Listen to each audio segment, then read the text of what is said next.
मनुष्य की सबसे बड़ी भूल यह है कि वह अपने मन को ही अपना स्वामी मान बैठा है।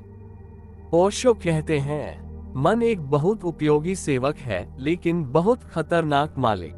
तुम सुबह उठते हो और बिना कुछ घटे ही मन कहता है, आज मन अच्छा नहीं है। क्यों?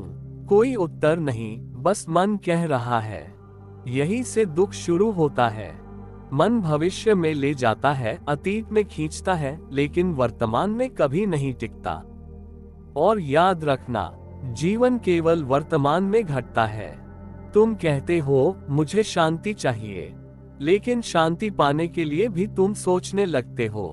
सोच से शांति नहीं आती, सोच तो अशांति की जड़ है। ओशो कहते हैं, शांति को पाना नहीं पड़ता, शांति को केवल याद करना पड़ता है।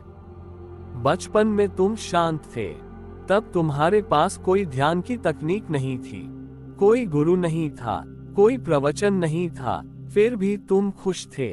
क्यों? क्योंकि तब तुम सोच नहीं रहे थे, केवल जी रहे थे। धीरे धीरे समाज ने तुम्हें सिखाया, सोचो, तुलना करो, आगे बढ़ो, किसी से बेहतर बनो, और उसी दिन से तुम दौड़ने लगे। दौड़ ऐसी जिसमें कोई मंजिल नहीं। ओशो कहते हैं, जो आदमी किसी से बेहतर होना चाहता है वह कभी सुखी नहीं हो सकता, क्योंकि तुलना कभी खत्म नहीं होती। तुम किसी से आगे निकल गए, मन कहेगा अभी बहुत लोग आगे हैं। यही मन तुम्हें ईर्ष्या देता है, यही मन तुम्हें डर देता है, यही मन तुम्हें अकेलापन देता है। और फिर तुम कहते हो जीवन में बहुत तनाव है। ओशो मुस्कुराकर कहते हैं, तनाव जीवन में नहीं है, तनाव तुम्हारी सोच में है। एक ही परिस्थिति में एक व्यक्ति हंस रहा है और दूसरा रो रहा है, स्थिति वही है, फर्क केवल सोच का है। तो प्रश्न उठता है, क्या सोच को रोका जा सकता है? ओशो कहते हैं, सोच को रोको मत, देखो जैसे सड़क पर गाड़ियां गुजरती हैं, तुम किनारे खड़े होकर देखते हो, न तुम गाड़ी हो न तुम ड्राइवर हो। वैसे ही सोच आती है, जाती है, तुम केवल साक्षी बनो। यही ध्यान है। ध्यान का मतलब आंख बंद करके बैठ जाना नहीं है, ध्यान का मतलब मंत्र जपना भी नहीं है। ध्यान का अर्थ है जो हो रहा है उसे बिना जजमेंट के देखना। गुस्सा आ रहा है, देखो, डर आ रहा है, देखो, लालच आ रहा है, देखो।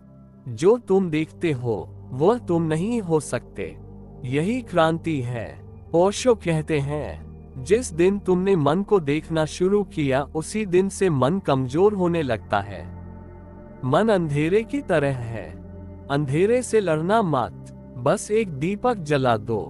दीपक है जागरूकता। तुम पूछते हो तो क्या जीवन की समस्याएं खत्म हो जाएंगी? नहीं, लेकिन फर्क ये होगा कि अब समस्याएं तुम्हें परेशान नहीं करेगी। लहरें रहेंगी, लेकिन तुम समुद्र बन जाओगे। ओशो कहते हैं, दुख का कारण दुख नहीं है, दुख का कारण दुख से लड़ना है। जीवन को स्वीकार करो पूर्ण रूप से, बिना शर्त। जिस दिन तुमने जीवन से कहना सीख लिया, जैसा है ठीक है, उसी दिन से चमत्कार शुरू हो जाता है, क्योंकि तब तुम बहना सीख जाते हो। नदी की तरह। नदी कभी नहीं पूछती कल क्या होगा, नदी कभी पछताती नहीं कल क्या था, वह बस बहती है, और वही परम आनंद है। ओशो कहते हैं, आनंद कोई उपलब्धि नहीं है, आनंद तुम्हारा स्वभाव है। तुम उसे ढूंढ रहे हो, जबकि वह तुम्हारे भीतर है। बस एक काम करो, आज, अभी, इस क्षण, सोचना थोड़ा कम करो और जीना थोड़ा ज्यादा। यही ओशो का संदेश है, यही क्रांति है, यही ध्यान है।